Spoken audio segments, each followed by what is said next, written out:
Hello, and welcome to another edition of Right to Travel Debunked. Today's case comes courtesy of Charlie Dan, who left two cases. One of them I've already done, but the other one I haven't done.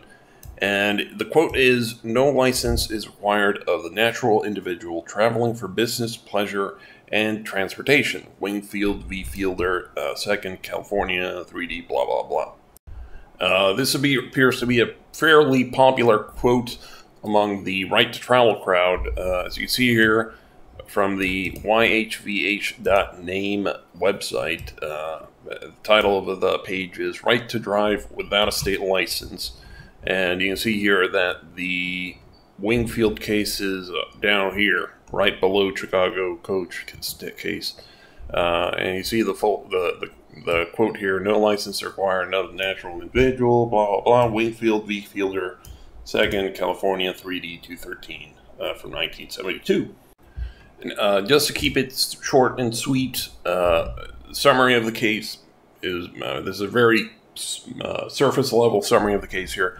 As you can see here, Wingfield's license as an aircraft pilot with a certificate of qualifications from the director was revoked.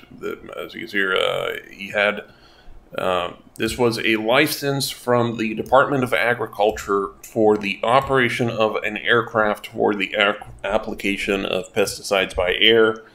So a previous commenter was upset that I referred to it as an aircraft license. It was actually a license for applying pesticides from an aircraft, which to me is similar, but, well, they objected, so this is the corrected summary of the case.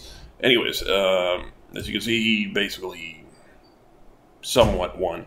But anyways, that's not relevant to this discussion. As you can see here, this case is about a license to apply pesticides from an aircraft. It has nothing to do with automobiles, cars, motor vehicles, whatever you want to call it.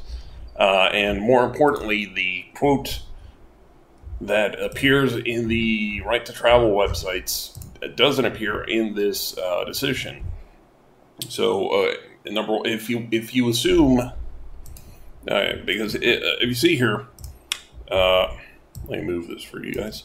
If you see here, they put it between quotes, so you would assume that this was a direct quote from the case. But when you go to Wingfield v. Fielder, that text doesn't appear anywhere in the decision, so it's a fake quote. If we assume that it's a summary of the case that they got from somewhere, that is not an accurate discussion, an accurate summary of the case. There's no way to, how do you say this?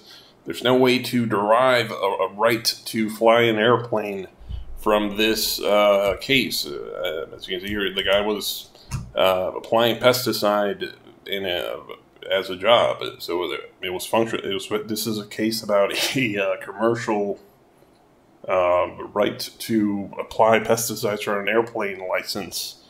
It has nothing to do with flying. This isn't even a recreational license to fly an airplane, which you also need.